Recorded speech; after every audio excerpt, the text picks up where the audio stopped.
This is Providence Television International, the game changer.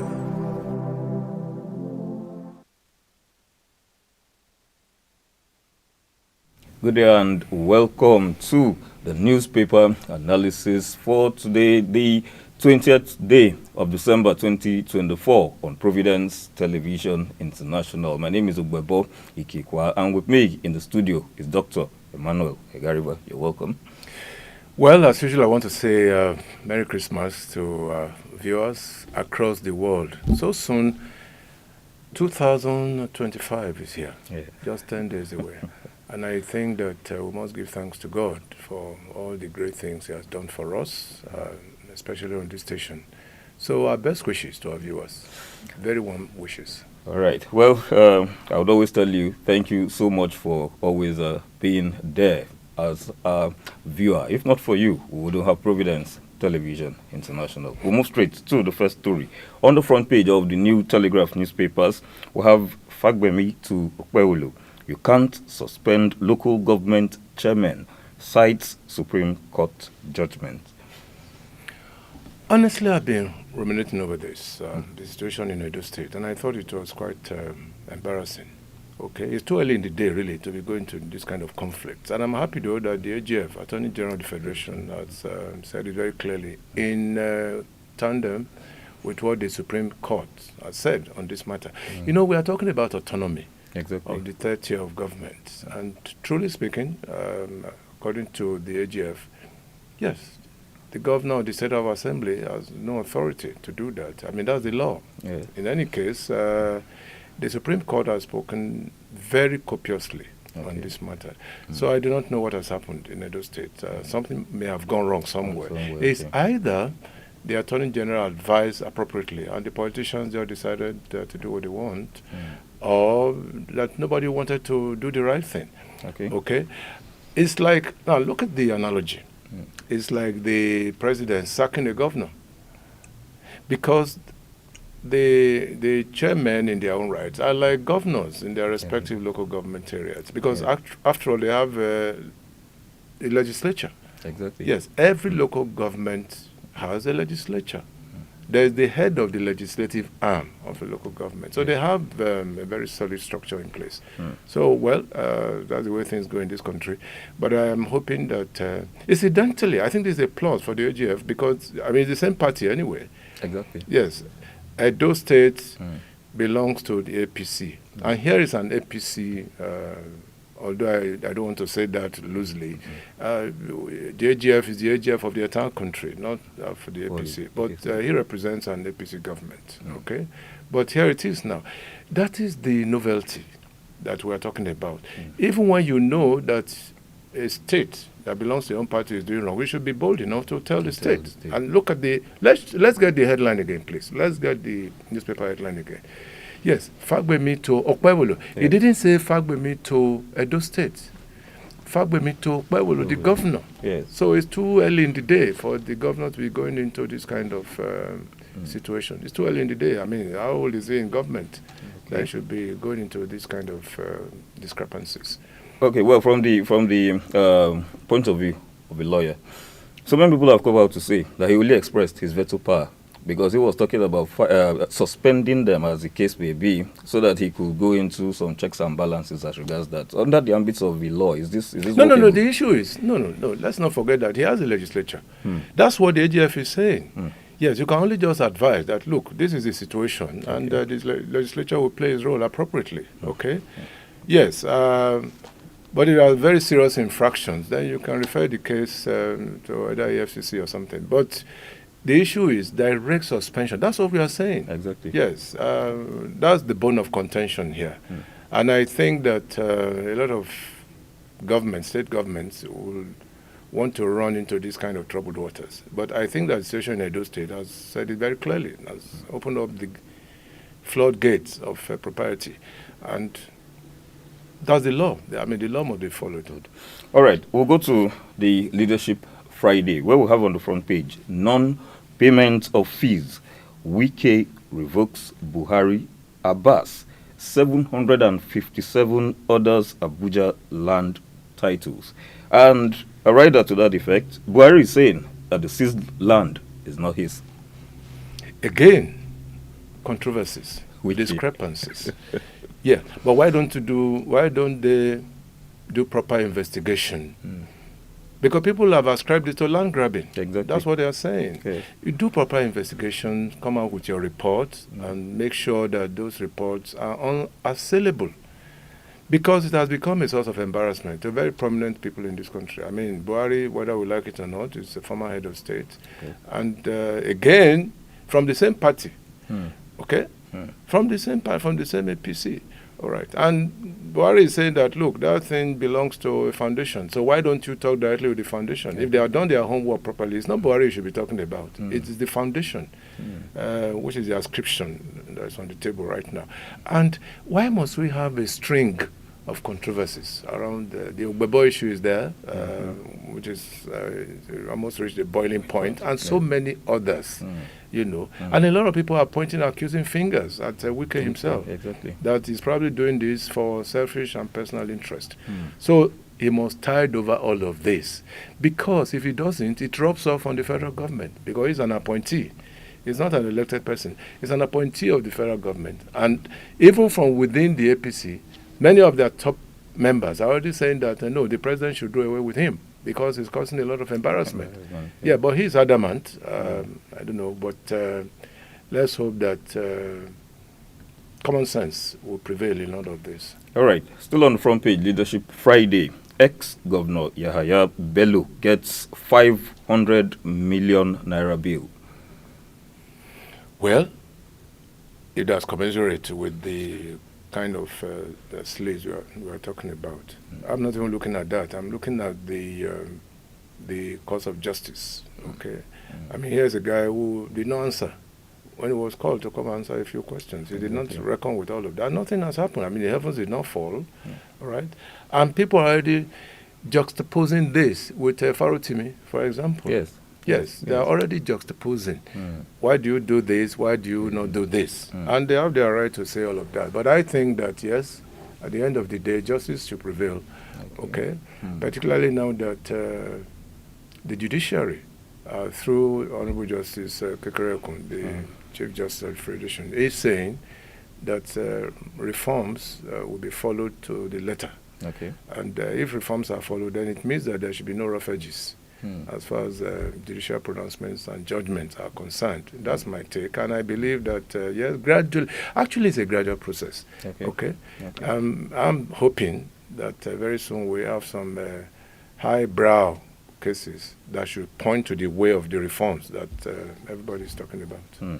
All right, this takes us to the front page of the Daily Trust newspapers. Tinubu, Shettima's trips, refreshments to gulp 9.4 billion naira.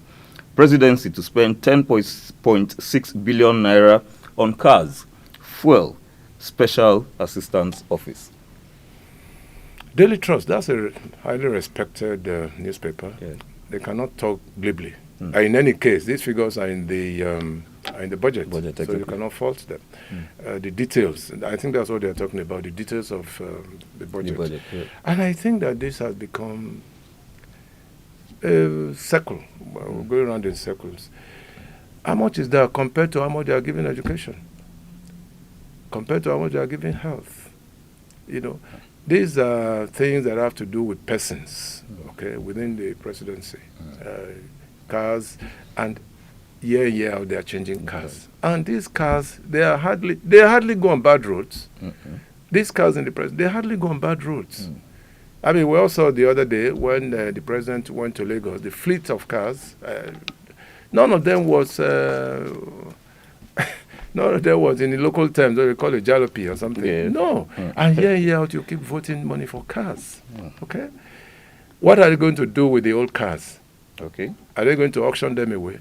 I have my doubt. So when you talk about let's have that again, please. Let's have that newspaper headline again. Yes. Shettima's trips, Tinubu Shettima's trips, refreshments to gulp 9.4 billion naira. Refreshments. What are refreshments? Tea, biscuits, and all sorts of things. But these are things that can be provided. I'm talking about governance, for heaven's sake. These are things that can be provided from their individual pockets. Okay. Rather than put it in the budget. Sometimes it can be very scandalous. Now, the first time I ever went to the House of Reps, that was some years ago, I went to the office of a particular member of the House of Reps, and I saw a plate of sweets, treble and all sorts of things. And I asked a question because I was curious. I said, oh, people supply these sweets on a daily basis. Okay. Just sweets, round the offices. You know how much that can go up? These are things you can buy from your individual pocket. Yes. There's no reason for it. And this is what we have often said. There are many countries around the world, there are heads of government, travel in commercial flights.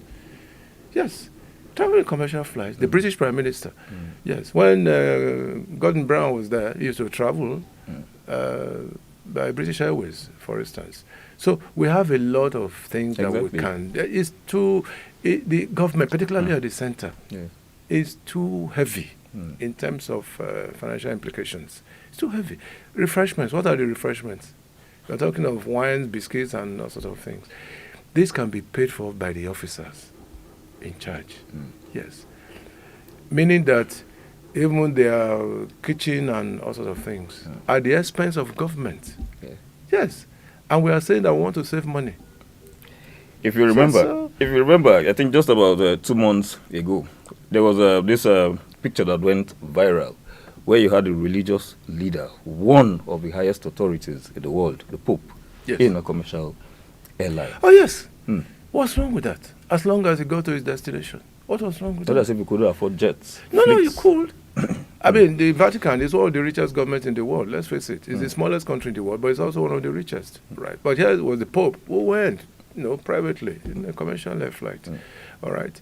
So, but that is what we should emulate in these parts of the world, particularly in the African continent. Our leaders, as far as they are concerned, most of the leaders in Africa, leadership is just something else. It's different from what some of us perceive as leadership. They are thinking of something else. And that is why a lot of governments in Africa are not proceeding on the right trajectory.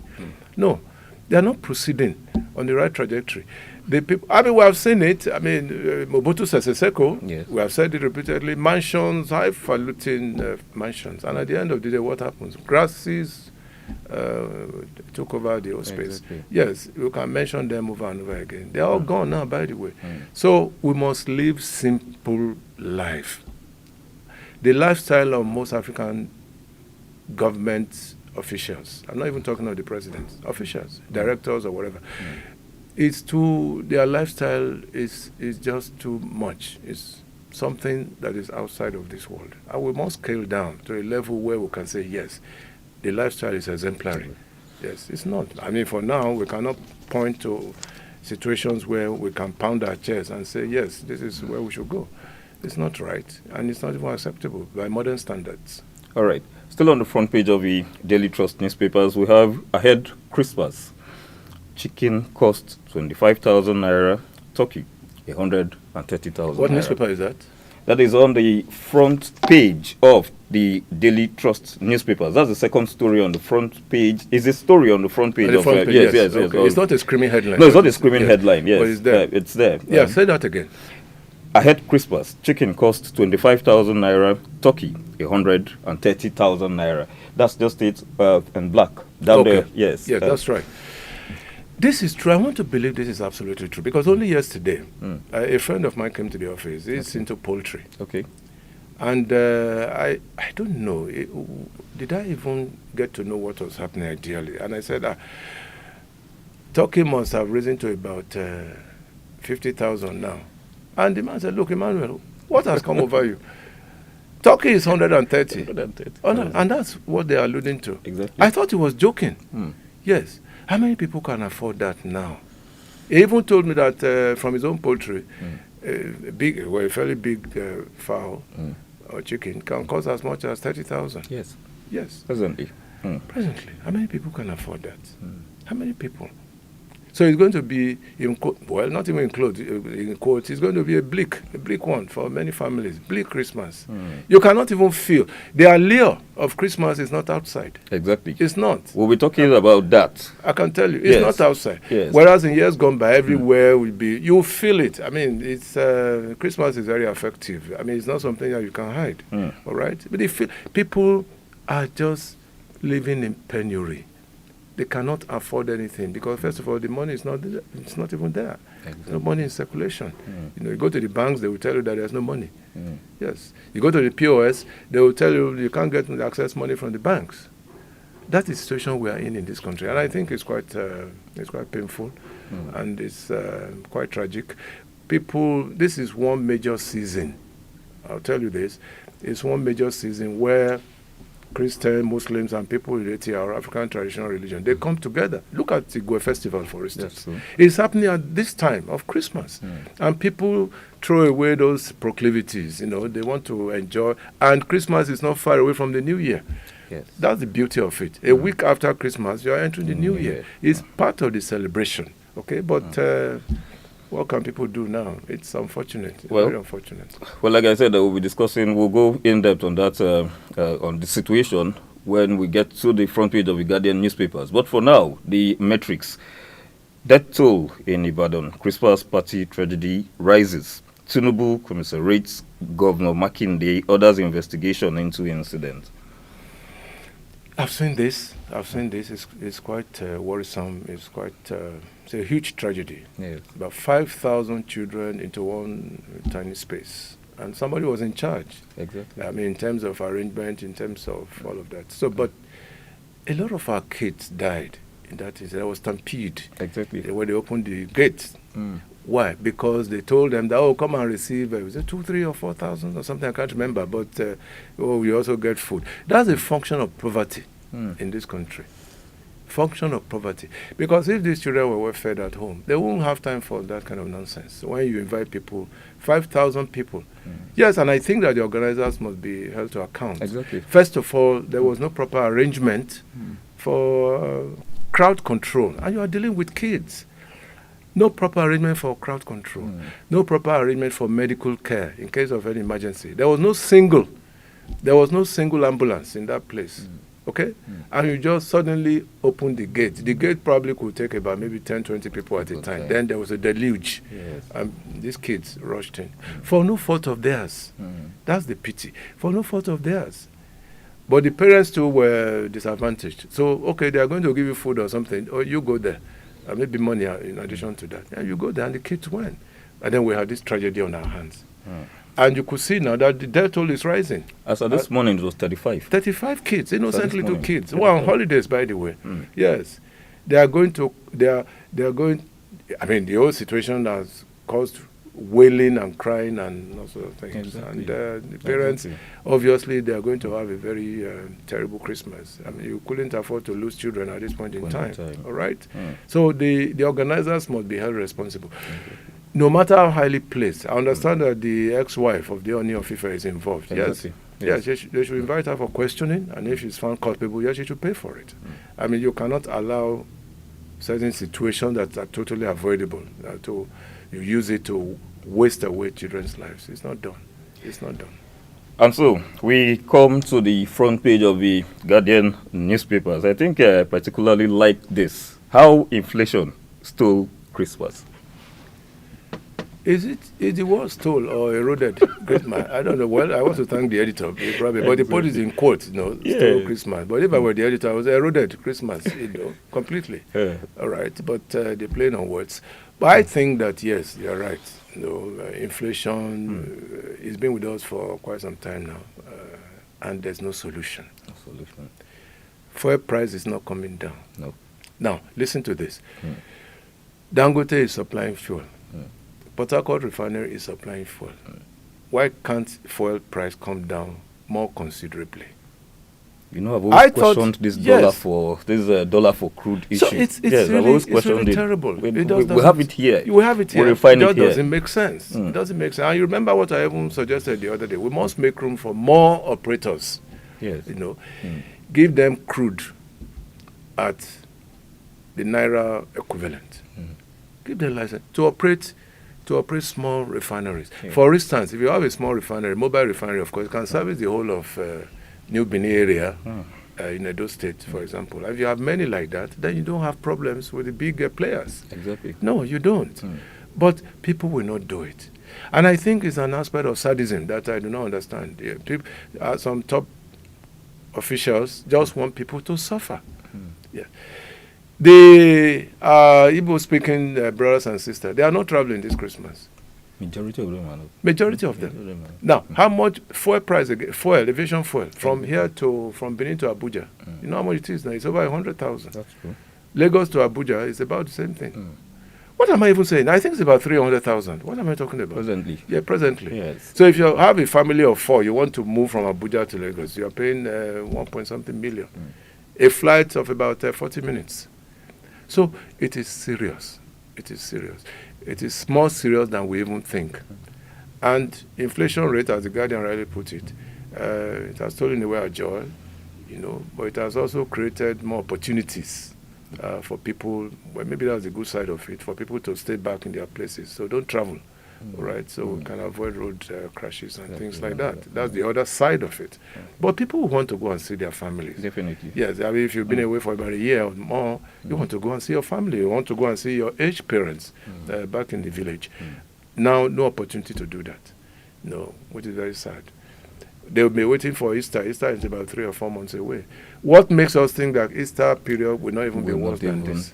Be worse. They're talking about inflation. Dangote Refinery just reduced the price of... To how much? 899. I mean, that is very ridiculous. It's quite ridiculous. I mean, it's like they are playing on the intelligence of Nigerians. You are reducing 890 or whatever. Is that not 900 naira? Yes. How much difference? How much difference? And they even make it more laughable. They say they have reduced. If you go to any filling station now, they will tell you it's 1,070 from 1,100. Just 30 naira in between. What difference does that make? What difference? But Nigerians trust Nigerians. They will always, accept whatever is forced down their throat.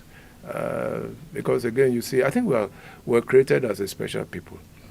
Because just one little thing elsewhere, there will be uprisings. But Nigerians are painstaking, quite painstaking, and they want to.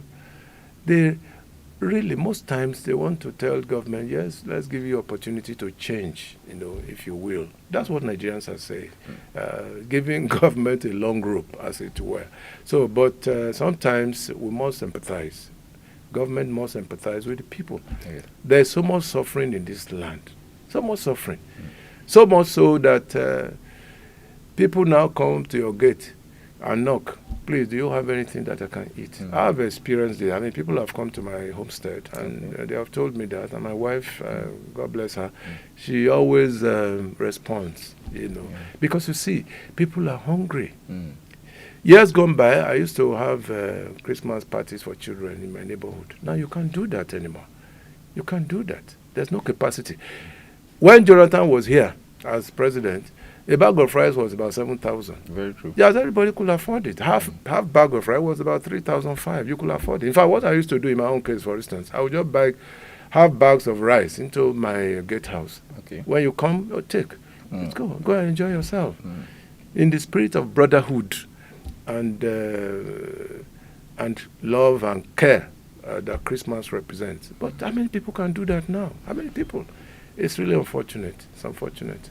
Well, that will come to the end of the newspaper analysis for today. And as it has become quite a norm on the station, Dr. Gariba always has a parting shot. What's my parting shot today? We are approaching Christmas. Please, this is for the kids. Our parents must warn them against bangers and all sorts of things. I've said it before. I'm saying it again because just only yesterday one happened, or two incidents in Benin. Young boy, they held on to bangers and their fingers were cut off immediately. By the way, these things are explosives. I think we must tell them that. When you strike it, throw it away immediately. Immediately, because if you don't, it bursts, it explodes in your hands and the fingers are gone. So please, and this must be very funny, what I want to say now. A lot of parents will not prepare rice for their children for Christmas. They will give them money for banga. Yes. Which one is more important? Food at Christmas and share. But they will have money to buy bangas for their children. Okay? I find it very strange. And this country, I don't know, we'll have a program, we're going to have a program shortly, the way it was. Okay. I always want to talk about that. When I was a young boy growing up in Lagos, this time, Christmas time, like this, my parents will cook, they will put plates of rice or pounded jam or whatever. On my head, I will carry this tray. I will start distributing the spirit of love and congeniality, okay, for Christmas. In return, they will give me theirs, you know. Please give this to your dad, give this to your parents, and we're all happy. Of course, I was always willing to do that because, as I said some time ago, I must return with some coins, you know, which kept me going, my only two-way, that kind of thing. But some things you don't find now anymore. Yes. You don't. First of all, there's no love. You don't even trust your neighbor. You give food to your neighbor, oh, is he going to poison me or something? That thing is not there anymore. It's not there. That love that we used to show is not there anymore. Religious intolerance. Christmas time, all over the country, not just in Lagos, Christmas time, Muslims, Christians, they will come together. They will share. And during the time of Eid al-Kabir for Muslims, they will still join together and share. It's the same principle. Now you can't find that. You can't. Be careful. The love of neighbor is gone completely.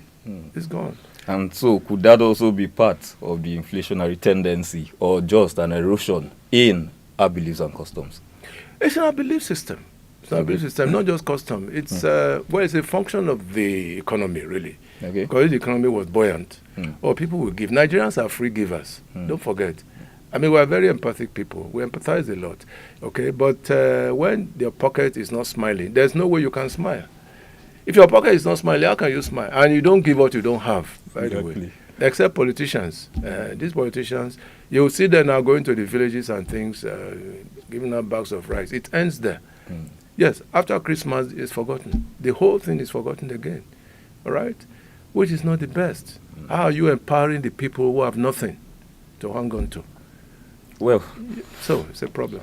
Well, thank you so much, sir. For you out there, I want to say thank you so much. The General Manager, Chief Executive Officer, Providence Television International, just promote the program the way it was. Look out for that program subsequently. On this note, I want to say thanks for watching. Please stay tuned.